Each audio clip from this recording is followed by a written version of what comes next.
Hi, and welcome to Early Retirement Roadmap, the show where I help you prepare for and thrive in early retirement. Now, I retired at 55 with a plan that survived every worst case scenario I could throw at it. Market crashes, inflation spikes, the everything breaks at once scenarios, and the plan passed every single time. So, why did I still feel like I was doing something wrong every time I spent money? That's the part nobody warns you about. I thought the hard part of retirement was saving enough, but boy, was I wrong. The hard part was learning to actually spend what I'd spent decades not touching. In my first year of retirement, my fear around spending was about an 8 out of 10. Now in year two, it's closer to 4. So what changed? The market didn't get more predictable. Health insurance certainly didn't get cheaper. What changed was me. I'm making the mental shift from saving out of a paycheck to spending from the pile. And that shift has been harder than I expected. So today I'm sharing the 5 things that help me lower my fear of spending in retirement and help me realize that spending isn't a threat and it's exactly what the money is for. Because one of the biggest retirement risks isn't just running out of money. For a lot of us, the bigger risk is living like we still might. The first thing that helped me was accepting the fear was psychological, not mathematical. I ran the numbers, like I said, through every worst case, and the tool I used for that was Bolden, and I'll put a link to it in the description so you can try it for free, but the paid version is where it really gets robust. Anyway, after running multiple what if scenarios in Bolden, and I even had the plan reviewed by professionals through Morgan Stanley, which was complimentary for me because most of my accounts are with E-Trade, and that outside validation really gave me the confidence to actually pull the trigger. But even after all that, spending from the pile still felt different. My spreadsheets in Bolden said, "You're fine," but my brain kept asking, "Are you sure?" That's the strange part of retirement nobody prepares you for. You can have a plan that works, but still feel nervous using it. Decades of saving, avoiding dumb purchases, staying out of debt, building the pile, and then retirement shows up and says, "Okay, now start using some of it." And your brain says, "Excuse me, we don't do that here." I've always been naturally frugal, but we never have lived like we're paupers. We enjoy life, but we never spent money just because we could. For decades, that mindset built the plan, but the mindset that gets you to retire early is not automatically the mindset that helps you enjoy retirement. The fear wasn't proof the plan was bad or had failed, it was proof I was still mentally operating like a saver.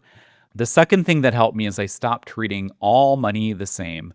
I realized I have completely different emotional reactions to different buckets of money. The checking account feels spendable. That's where the bills always were paid from. The health savings account feels spendable too for healthcare expenses, as that's the big reason why it's there. Rental income feels spendable because it shows up every month like a paycheck. There's something psychological about money that arrives regularly. The taxable brokerage feels spendable right now too because while we're on ACA health insurance, we can sell shares strategically with a higher cost basis to help manage our MAGI, which is what the ACA cares about for getting potential subsidies. But our Roth IRAs, those feel untouchable because I want those growing as long as possible. So each bucket has a job. Checking pays bills, my solid cash runway protects against bad timing, rental income provides monthly cash flow, the brokerage account bridges the early years and is helpful to lower reported income for ACA health insurance. Roth keeps growing. When all your money feels like one giant pile, spending from it feels bad and damaging. When it's in different accounts and buckets, and I remind myself each account has a different job, then spending stops feeling as scary. The third thing that helped me is that I built a solid cash runway before I retired to quiet the market noise. This might be the single biggest peace of mind tool I have. If the market is having a tantrum, I shouldn't ever have to sell investments at the worst possible time to pay the bills. I can ignore the noise. And once you're retired, the headlines feel louder. When you're working, a market drop is unpleasant, but you still have a paycheck. So I just pretty much ignored it. When you're retired, it feels personal. I wanted enough cash to ride through a typical bear market and recovery without being a forced seller. And that cash isn't just a financial tool, it's an emotional one. It buys calm, and calm is underrated in retirement. It separates today's spending from today's headlines. If we want to take a trip or cover a home repair, I'm not checking the market first, asking for permission. The cash runway already gave me permission not to spend recklessly, but to live according to the plan. The fourth thing that helped is I learned what spending can flex and what can't. Now, fear loves vague numbers. What if everything gets expensive is a real concern, but it's very vague, and vague fears grow fast. What helped was knowing our actual spending, the big categories, and which ones are essential versus flexible. Real life isn't a straight spending line like the calculators assume. The reality is, if we overspend somewhere, we'll tighten up elsewhere. Some expenses are rigid: health insurance, property tax, utilities, groceries, and so forth. I can't call my health insurance provider and say, listen, the market was down this month, so let's all be flexible and we'll skip this month's payment. But travel, hobbies, home upgrades, eating out, all those can flex up or down during the year. This is also where you need both a spending floor and a spending ceiling. Most people understand the ceiling, the number where you pump the brakes if the spending gets too high. But the floor might matter more. It's the amount you give yourself permission to spend, even when headlines are scary. The number that says, we plan for this, we're allowed to live. Without a floor, the default becomes spend as little as possible, and that feels safe but becomes its own trap. Because if you wait until everything feels perfectly safe, you're going to wait forever.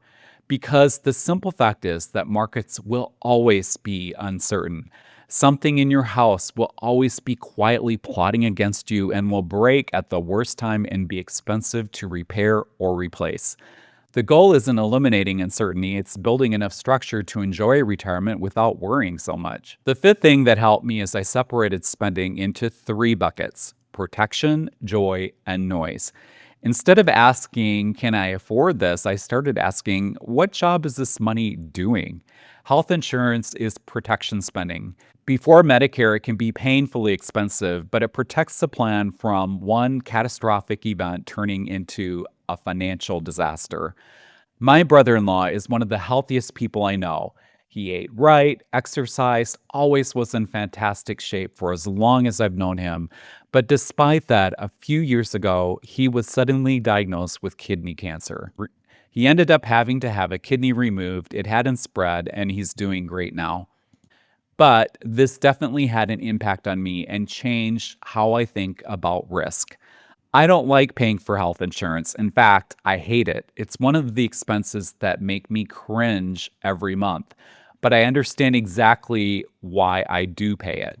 It's protection spending to protect against some catastrophic health event from destroying our finances. Then there's joy spending: travel, gardening, hobbies, family time, the things that make retirement feel like retirement.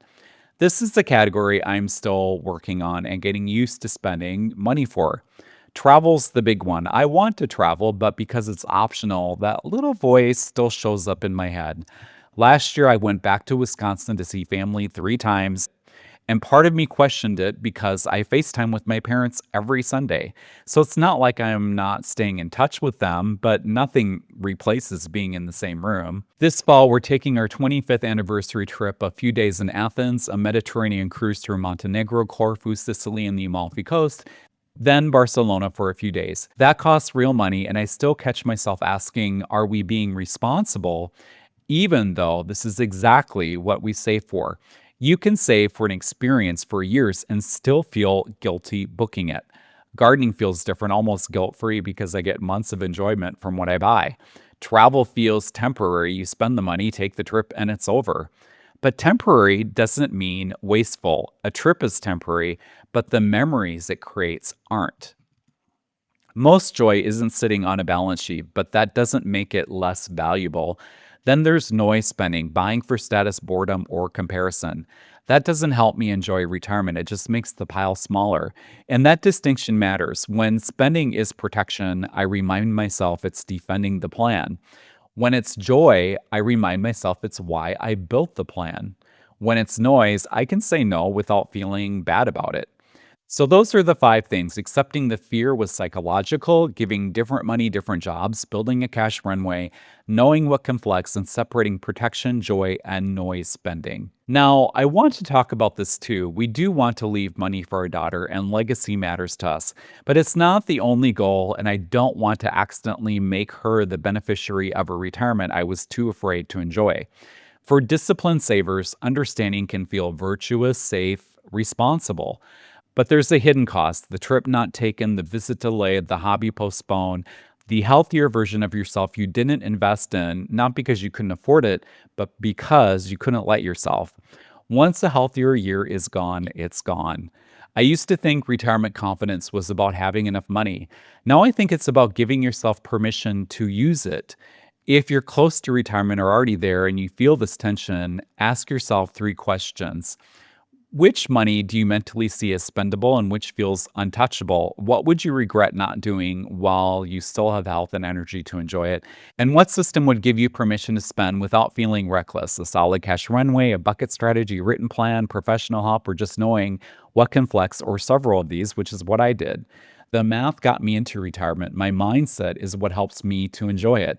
And that mindset is still a work in progress. I still question travel. I still notice the big expenses. I still like watching the portfolio grow more than spending money from it. But I'm getting better at remembering the goal isn't to die with the largest portfolio possible. It's to use the money while I still have the health, time, and freedom to enjoy it. If you're still working towards retirement, don't just plan how you'll save enough. Plan how you'll give yourself permission to spend it. Because the day will come when the numbers say you're ready, but your brain still asks, "Are you sure?" And when that happens, you'll need more than a spreadsheet. You'll need a system, guardrails, flexibility, and the memory of why you built the pile in the first place. You didn't save all that money to stare at it. You saved it to buy freedom. Thank you so much for listening. And until next time, take care and make the most of today.